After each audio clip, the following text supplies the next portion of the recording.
New York Giants general manager Joe Schoen and head coach Brian Daboll were both available to media this week at the NFL owners meetings. So let's discuss some of what the Giants decision makers talked about. Ed Valentine of Big Blue View here with a new edition of the Valentine's Views podcast here on YouTube. As always, please like, share, and subscribe to support the channel. All right, so as I said, Joe Schoen, Brian Daboll were available at the NFL owners meetings this week. Schoen spoke on Monday. Daboll spoke on Tuesday morning. Significant that Daboll spoke finally. Had not spoken to media since the day after the 2024 NFL season ended. Daboll has made a habit the last couple of years of not speaking to media at the NFL scouting combine in Indianapolis, which would have been the only other real chance for media to get a chance to talk to Coach Daboll. All right, full disclosure, I was not in attendance at the NFL owners meetings, but I was following all of the activity, all of the coverage, all of the things that Schoen and Daboll were asked about and covered in their various press availabilities. So let's get right into that. And of course, we're going to start with quarterback stuff. Joe Schoen pressed on the idea of whether he needed to take a quarterback at number 3 in the 2025 NFL draft. Said we can go any which direction at 3. Said he thinks with the additions of Russell Wilson and Jameis Winston, with the other moves that have been made in free agency to try and upgrade the roster, he doesn't feel pressed to take a quarterback at 3. He has said multiple times that he doesn't want to take a quarterback, at that point in the draft just to check the box and say that he's done it. He doesn't want to draft a quarterback just to say that he's done it. It's something he's never done in his first 3 drafts with the Giants. And as much as Joe said, at the combine in Indianapolis that he believes in taking swings at quarterback, this is really the first off season where he has really been able to take swings. Tried for Matthew Stafford, talked to Aaron Rodgers, ended up signing Jameis Winston and Russell Wilson. Clear that Wilson is the starter, Winston is the backup. We'll wait and see what sort of resources the Giants put into quarterback in the draft. I'm certain that the Giants will add a quarterback, whether that's at 3 or whether that's in round 5 or round 7, who knows? But I'm certain that the Giants will add a rookie quarterback to the mix here in a few weeks. One of the things that Joe said is if and when they draft a quarterback, especially if they use a high resource like number 3 overall on a quarterback, he said they want a guy you can win NFC East titles and Super Bowls with. They don't want to draft a quarterback just to help them be decent. If and when they spend that resource, especially that high in the draft, they want that to be a guy they feel they can win championships with. Now, the question, of course, becomes, is Shedeur Sanders of Colorado that guy? For me, personally, the answer is no. But my opinion doesn't matter. My opinion doesn't amount to a hill of beans. Joe Schoen and Brian Daboll know a heck of a lot more about this, have a heck of a lot more information at their disposal than I do.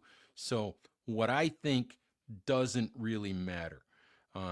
It's obvious, Shedeur was seen on a video the other day talking to, I believe, a Philadelphia Eagles super fan, indicating that he still believes he's going to end up with the New York Giants in the upcoming draft. Draft analysts seem to be moving away from that opinion. They seem to think that the Giants are, or more and more of them seem to be expressing the opinion or the belief that the Giants will go in another direction other than quarterback at number 3, and we'll address that later on. Whether or not that ends up being the case, the way that I view this with the New York Giants, I think the loudest voice in the room is going to belong to Brian Daboll. Joe Schoen obviously hired Brian Daboll as the Giants head coach. Joe worked with Daboll for several years in Buffalo. Since he's come to New York as GM, in some of the conversations that I've had with Joe, Joe has always expressed deep respect for Daboll's ability to judge the quarterback position, for Daboll's ability to coach the quarterback position, for Daboll's ability to get the most out of the quarterbacks that he has to work with. I think we saw that in 2022. We saw some of that maybe in 2023 with the 3-game winning streak the Giants went on with Tommy DeVito as quarterback. Joe has often talked about the process that the Giants use to scout, to evaluate quarterbacks in the draft class. And this is a process that was developed by Brian Daboll 10 or 12 years ago, I think, when Daboll was an assistant coach in Miami around 2011, 2012. I don't have the exact date in front of me, but this is Brian Daboll's process. This is Brian Daboll's offense. This is Brian Daboll's team to coach. I think that Brian Daboll is the guy looked at as the quarterback expert, as the guy who is the biggest voice in the room when it comes to the Giants making the quarterback decision.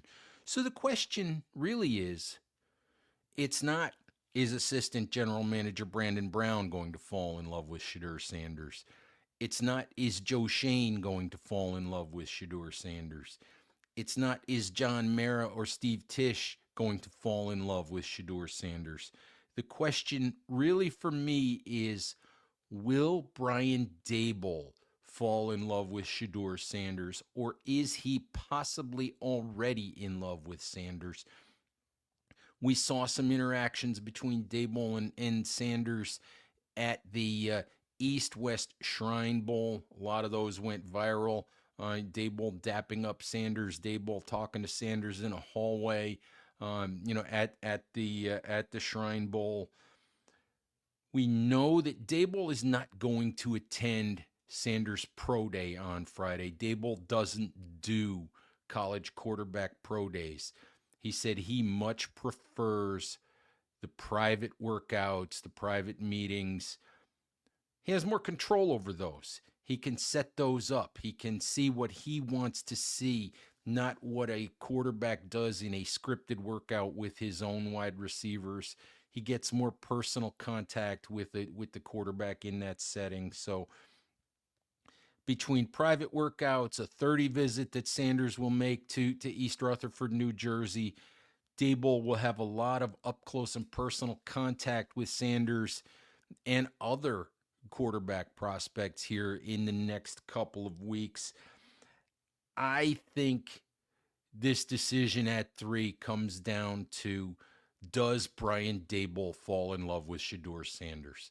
If he doesn't love Sanders, if he doesn't think Sanders can be the guy that the Giants can win with going forward, then the Giants will pass. They'll take Travis Hunter at that point, a guy that Daboll expressed admiration for during his comments on Tuesday morning, or they'll take Abdul Carter, the pass rusher, edge defender, pass rusher from Penn State, guy that reminds so many people of Dallas Cowboys star Micah Parsons, a guy that the Giants passed on an opportunity to draft a couple of years ago when Dave Gettleman traded back from 11 to 20 with the Bears and ended up with the fantastic selection of Kadarius Toney.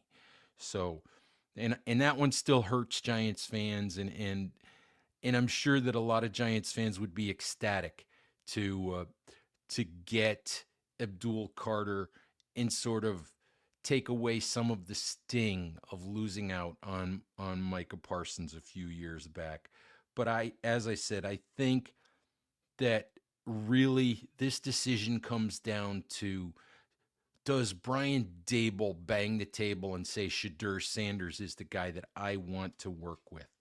And I don't know how this is going to go, but one thing I do know, Brian Daboll was all in on Malik Nabers a year ago. And when the Giants started to scout Malik Nabers, there were concerns about Malik Nabers' personality, about how he would fit. And I remember Brandon Brown saying the Giants needed to get around Nabers. They needed to get comfortable with him because there was a lot to the personality. Obviously, there's a lot to Shadur Sanders, his father, all of that. The fact that he's always been coached by his father, just everything that goes with Dion and with Shadur, and people have used the word entitled in relation to Shadur Sanders, and I don't know if that's the case. I don't know the young man. He seems like he doesn't seem entitled when you hear him talk to the media, but all of those things, that's up to Brian Daboll and Joe Schoen to decide how they feel about Sanders, how they feel about the hovering presence of Coach Prime, how they feel about the attention that would come with Shadur Sanders, and the oversight that would come, from a hovering dad who has obviously has a platform and is willing to use it. As I said with Malik Nabers, I don't think personality scares Brian Daboll. He said on Tuesday, he wants quarterbacks to be who they are. I don't think personality, I don't think, all of that scares Daboll at all. Maybe the idea that he's on the hot seat and he'd be inviting, Deion Sanders to kind of hover over every move that he makes might give him pause. But I do think there is a distinct possibility that Brian Daboll falls in love with Shadur Sanders and tells Joe Schoen he's the guy that he wants to go forward with. We'll see what happens. We'll see if I'm right. I don't know. We'll find out in a few weeks, but I do think it's entirely possible that Daboll ends up banging the table for Shadur. I wouldn't. I would rather see the Giants select best player available at number 3 and then figure out another way to get a quarterback, or use a later pick on a quarterback, which would give them the option of going back into the quarterback pool in a year or two if they chose to do that. So, we'll see how it turns out, but knowing Daboll and knowing just how energetic and how competitive he is and how fiery he can be, it won't surprise me at all if Brian Daboll ends up banging the table and telling Joe Schoen to go ahead and take Shadur Sanders. We'll see how that works out, but that's just my thought on where this could end up. What if the Giants pass on Shadur? What if they either pass on Shadur or don't get a chance to draft Shadur? Obviously, my favorite for the Giants in that scenario is Jackson Dart of Ole Miss, if you can find a way to get him. I don't think Dart's getting out of the first round, so the Giants would have to find a way to trade back up into round 1 to get Jackson Dart. I am wondering in all honesty, I'm wondering more and more about Jalen Milroe of Alabama. Before the Giants signed Russell Wilson and Jameis Winston, I would have said no way that the Giants can draft Jalen Milroe. You look at Milroe and you see the athleticism, you see the 4.37 40, you see the running ability, you see the size, you see the build, you see all of those things, you see the big arm.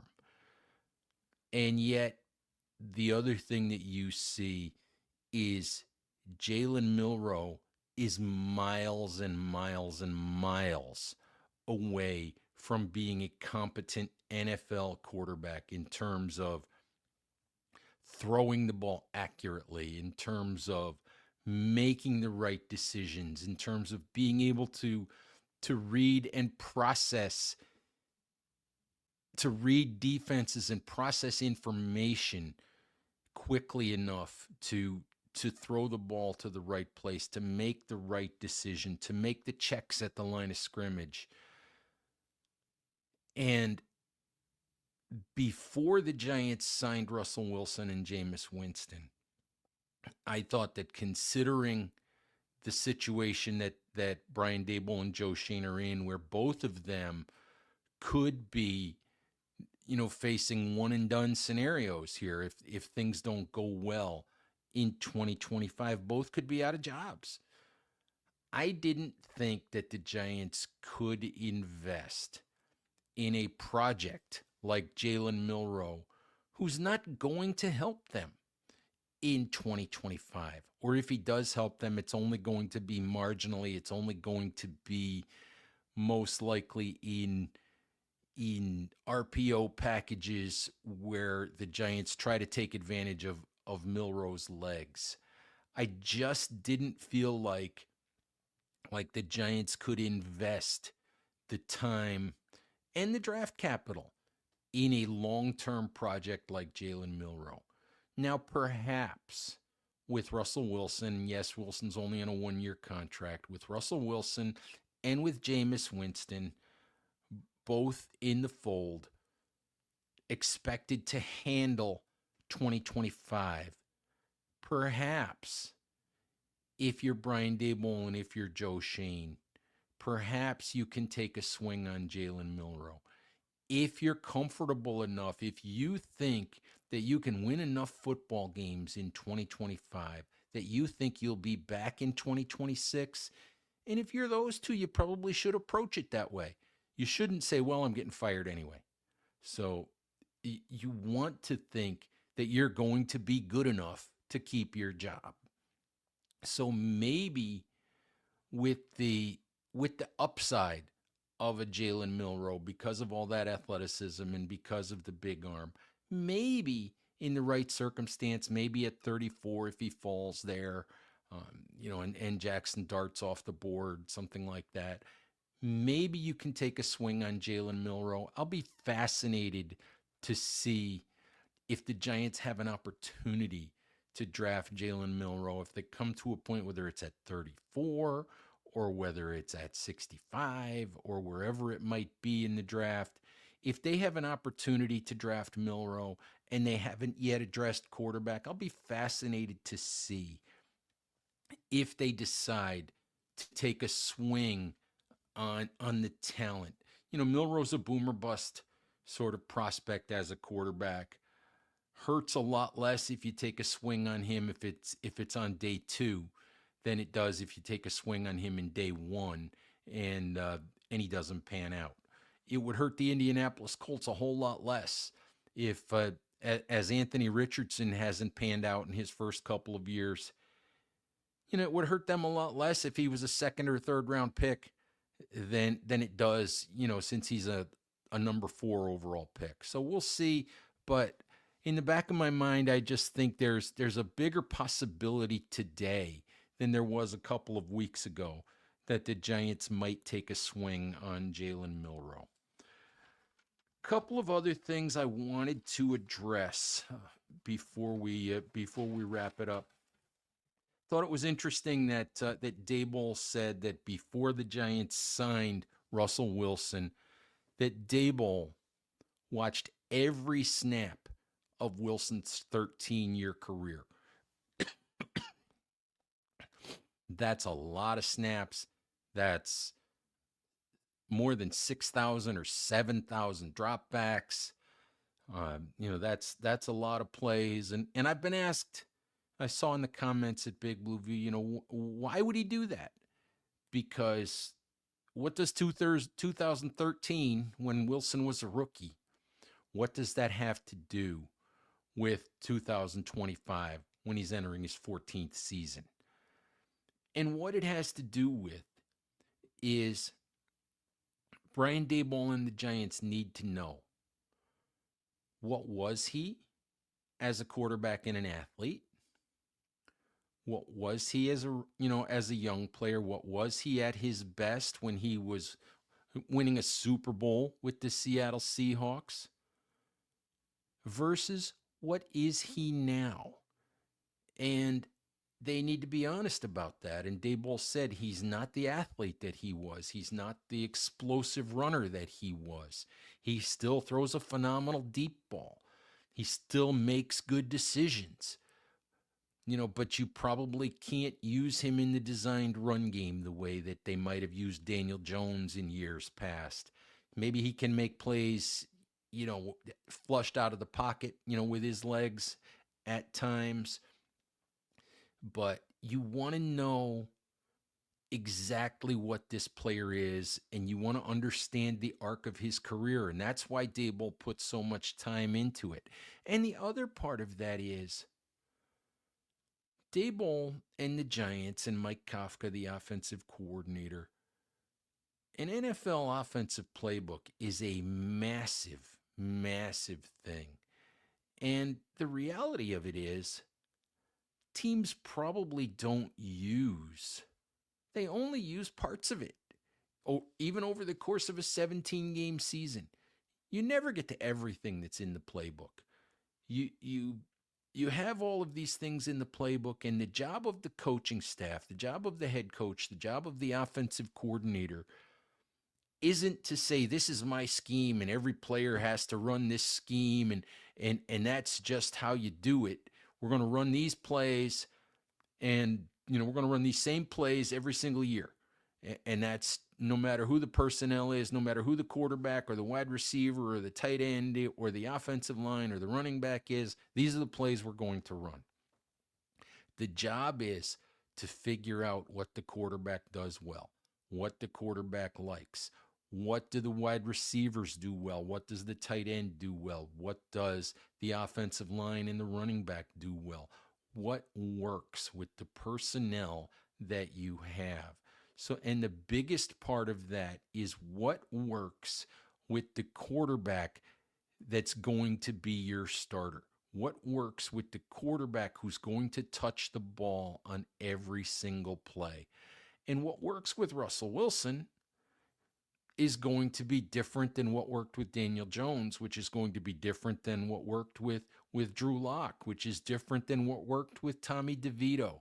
So that is why Brian Daboll would spend however much time it took to watch 13 years worth of game film of Russell Wilson to figure out what he was, what he is now, and what he thinks the Giants' offense can and should look like with Russell Wilson taking those snaps. I'm fascinated to see how it all unfolds, and I'm also fascinated to see the one of the other things that Daboll addressed on Tuesday was play calling. Obviously, Daboll, after letting Mike Kafka call the plays the first 2 years, one really successful, one not successful. Daboll took over the play calling last year. That was not successful. Giants went 3-14. They were 31st in the league in offense. There were issues with execution on offense. There were issues with penalties on defense and on special teams that you'd like to think that maybe if the head coach was spending more time focused on the whole team rather than trying to run the offense and call the plays, maybe some of those things would have disappeared. And we don't know that for sure. But one thing I do know is Joe Schoen would much prefer if Brian Daboll did not call the plays. Joe has said that in the past, that he would prefer a CEO style head coach who turned the play calling over to his coordinators. John Mara, back in January, told the media that he went to Daboll and he questioned whether or not Daboll calling the plays was the best thing for the Giants football team. Daboll said on Tuesday that he's undecided, that he won't decide, at least until the Giants go through the spring and probably get into training camp. He won't decide whether he's going to call the plays or whether he's going to step back and allow Kafka to retake that responsibility. My guess, my 2 cents on this is I do not think Brian Daboll wants to give up that role. You've got two new quarterbacks. You probably have a rookie coming in. Ego gets involved in these things, I'm sorry. But Brian Daboll made his reputation as an offensive coordinator. He made his reputation as a guy who could develop and get the most out of quarterbacks. Does anybody really think that Brian Daboll wants to step back if the Giants draft Shedeur Sanders, or if they draft Jackson Dart, or if they draft Jalen Milroe? And even working with Russell Wilson, do you really think that Brian Daboll, in his heart, wants to step back and let Mike Kafka or quarterbacks coach Shea Tierney or anyone else take credit if the Giants happen to end up with a top half of the NFL offense in 2025? If Russell Wilson has a good year, don't you think Brian Daboll wants some of the credit for that? And I hate to have it come down to, to being that simple. But this is always what Brian Daboll has done best. He has said he loves calling plays. He loves running the offense. I come back to where I was a year ago. Daboll, a lot of people thought Daboll was on the hot seat a year ago. A lot of people thought, he wouldn't survive a bad season. He did. But one of the reasons why I was in favor of him calling plays a year ago was that, look, if he was going to go down, he might as well go down doing what he does best. Putting his imprint on the offense, being the one that was responsible for the play calls. After watching that for a year, I'm not sure that's best for business for the New York Giants. But again, Daboll's on the hot seat. And I'm not sure, given the circumstance, given the situation with new quarterbacks, all of that, given the fact that he is on the hot seat again, I'm not sure Brian Daboll is going to want to say, well, if something doesn't go right, well, Mike Kafka called those plays. Or if it goes well, I'm sure he'd like to be able to say, that was my idea. That was my play call. This is me. So I think that, I don't know what Daboll will do. I honestly think it would be best if Daboll stepped back, let Mike Kafka, who is a really good offensive coach, still an up-and-coming coach, guy who nearly got the New Orleans Saints head coaching job this year, guy who draws a lot of interest from around the NFL, guy who's widely respected for his offensive knowledge around the league. I don't think you're getting the best out of Mike Kafka when you shove him to the background and make him be a sort of offensive coordinator without an offense to coordinate. So I would like to see him give that job back to Kafka and go ahead and manage the entire football team. So, but we'll see what he does. It's his call, and I won't blame him if he decides to keep that play calling role for himself simply because of the situation that the Giants are in entering 2025. He might want to go down swinging. We'll see what happens. The only other thing I wanted to mention is Joe Schoen's assertion, note, or mention, whatever you want to call it, that 2022 number 7 overall pick Evan Neal is open to the idea of perhaps playing guard in 2025. That's not Shane saying he will play guard. He's saying he's open to the idea. And Giants fans will say it's about time. If you remember, Neal, a lot of injuries during his first 3 seasons so far, but he has not proven to be a capable NFL right tackle. Lots of examples of guys that moved from tackle to guard and were at least functional. Last year, Mekhi Becton went to Philadelphia, ended up as a starting right guard after being a failure as a tackle with the New York Jets, and helped that team win a Super Bowl, and now he's cashed a nice paycheck for himself in free agency. Could that be Evan Neal a year from now? Maybe. I don't know. Nobody knows if he can be a good guard in the NFL. What we know at this point after 3 years is that it certainly looks like he's not going to be a capable, trustworthy, quality right tackle. And for me, I suppose at this point it's not surprising that Evan Neal is finally saying that he's open to the idea. You remember at the end of 2023, the idea of playing guard was sort of first broached with Evan Neal, and he bristled at the idea. He said, I came out of the womb as a tackle. I'm a tackle. That's what I am. That's what it is. And, he has, plainly objected to the idea of playing guard. So, but I think that what happens now, he's in the last year of his contract. He's not going to get his 5th-year option picked up by the Giants. He's looking at this situation and saying, he's not going to start at right tackle because Jermaine Illuminor is there, and the Giants signed James Hudson III to be the swing tackle. So he's well down the depth chart at tackle. I don't know if the Giants would put him in a competition to be the starting right guard. We'll have to see. They did bring back Greg Van Roten, who was their starter last year and played well.